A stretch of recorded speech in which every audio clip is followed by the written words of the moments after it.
पण जो विरोधात आहे, आणि हा डेटा मी नाही सांगत आहे, हा डेटा तुमच्या चॅनल्सवर आणि वर्तमानपत्रात आले की 95% 95% या इन्कम टॅक्स, सीबीआय आणि ईडीच्या केसेस कुणावर आहेत तर त्या विरोधी पक्षावर आहेत.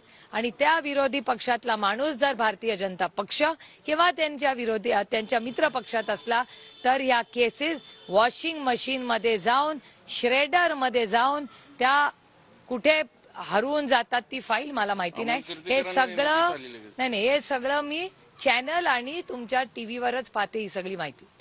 कसब्यातनं पुन्हा शिवसेना म्हणते की आम्हाला जागा विधानसभेचा हडपसरमध्ये त्यांची तीच मागणी आहे. मग महायुतीत कुठेतरी सेना आता पुन्हा एकदा बार्गेनिंग या सगळ्या गोष्टीत गेली. हो, पण आमची लोकशाही आहे. लोकशाहीत तोंड उघडायचं नाही का? तुम्हाला तिकडची सवय फार झाली वाटतं.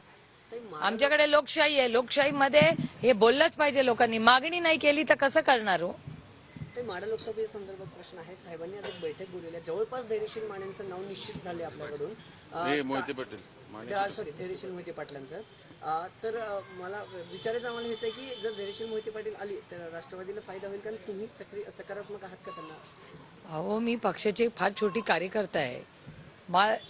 तो निर्णय आदरणीय पवार साहेब, जयंत पाटील साहेब आणि आमचे सगळे वरिष्ठ नेते मुंबईत घेतील.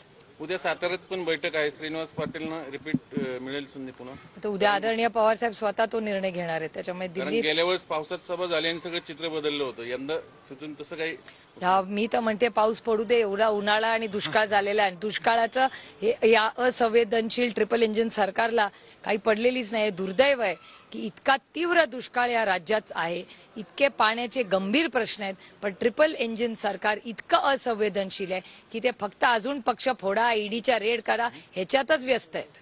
नवनीत राणाला तिकीट मिळालं एवढा विरोध असूनही भाजपमध्ये कळत नाही. ज्यांना विरोध आहे त्यांनाच तिकीट दिलं जातं. तो भारतीय जनता पक्षाचा अंतर्गत प्रश्न आहे. गेल्या वेळेस राष्ट्रवादीच्या पाठिंब्यावर नवनीत राणा निवडून आल्या होत्या. आता त्यांनी काल लोकशाही हो, प्रत्येकाला आपला निर्णय घ्यायचा अधिकार आहे. येतील आता परत. लोकसभा मतदारसंघात फिरताना जे आता जुने कार्यकर्ते आहेत असं दिसतं का? कोणी कार्यकर्ता तक्रार देतं?